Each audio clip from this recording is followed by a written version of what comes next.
This book, Yes. Things Fall Apart, Yes. by Chinua Yes. Achebe. You were not up to 22 when you staged. I was 19. You were 19. Yes. And you staged Chinua Achebe. Yes. What so interested you about his work at the time? I read Things Fall Apart in secondary school, and I found that there was more theater in the book than just storytelling. I saw theater, I saw drama, I saw dramatic elements, I saw dramatic situations, and I thought this novel is better as a play than even as a novel. Then I went to Segun Ambassador Segun, may God rest his soul, to take me to Achebe to obtain permission, approval to adapt the play, the book into a play. He was living on Broad Street in Lagos. I was working with Radio Nigeria, somewhere like that.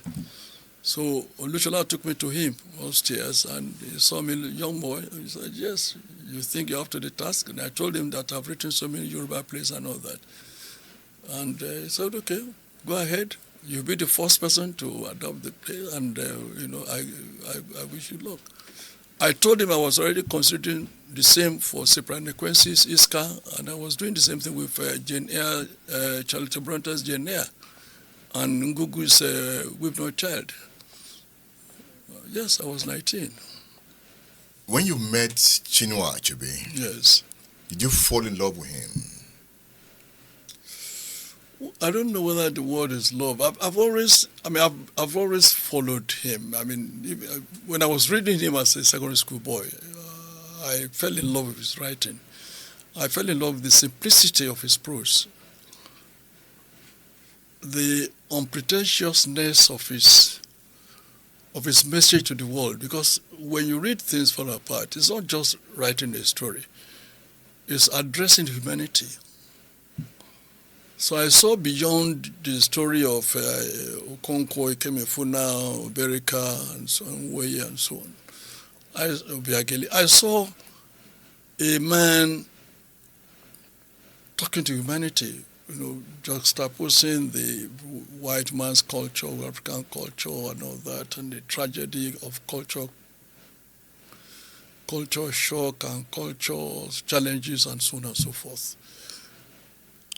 And the triumph of the African in that novel, even though people will say it is tragedy for Concord, no, there was a triumph, because he established the supremacy of his culture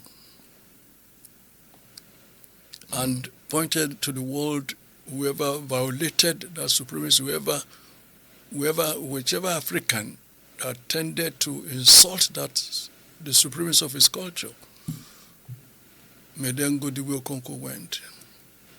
So it was more the celebration of his culture, celebration of Africanness. So when I saw him, I saw that in his eyes. I saw that looking at his head, as if I was penetrating his skull. And then I fell in love with him at that point in time. And I would have been very sad if he had rejected my request. He didn't reject you? No, he didn't. He embraced it. He encouraged me. Have we digested the meaning of this work intensely in this part of the world? I don't think so. We have not done enough for humanity, for humanities, that is for literature, history, the study of life, psychology and all that. Maybe the Achebe generation, the Awolowo generation, the Pepper Clark generation, even Abiola Irele and so on, or to some extent Oshofiso and Jeyifo. But generally the generations after them are more concerned about just passing exams. And in the case, that was the design of the colonial master. They didn't intend for us to reason. We were prepared for just exams, just garbage in, garbage out, just pass and go and take certificate. The culture of understanding, of studying humanity, of interrogating the concepts of life, we are not exposed to them.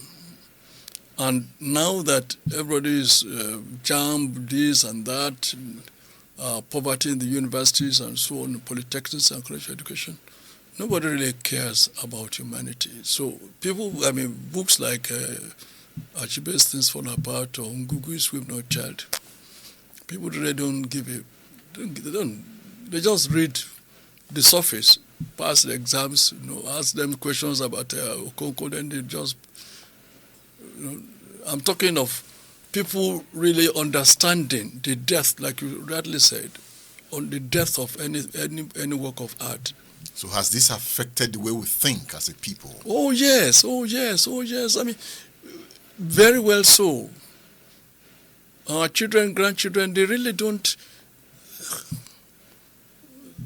they're not interested. Have we become more mentally shallow? Very much so.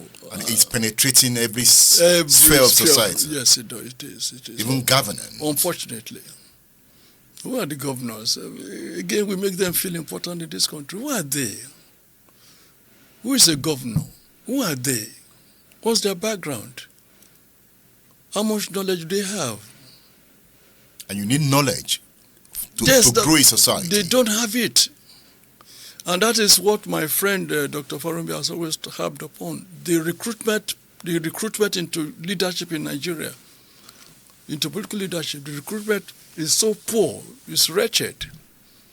Somebody will just maybe he worked with Abacha or stole some money in America or in England or whatever, came back with some cash, then, push his way through, and then you make him a governor, you make him whatever, Nothing. You can't say, you say a governor of, say, X state or Y state. You cannot pin that governor to any philosophy he has ever espoused in his life. You cannot quote him on anything because he has never been there. So deep thinking is no longer part of leadership. No. And because they don't have it, since they don't have it, they cannot give it. So for the Achebes, oh wow, they wrote for people of the past. Yes, that's right. People of the future are not ready to dive deep into these words. No. Even a man of the people, even the ones that are more relevant to politics and political life, they don't read them. Achebe did not win a Nobel Prize. Unfortunately. Was it unfortunate? It's unfortunate because I think it was more deserving than many other people who have been given Nobel Prize in the world.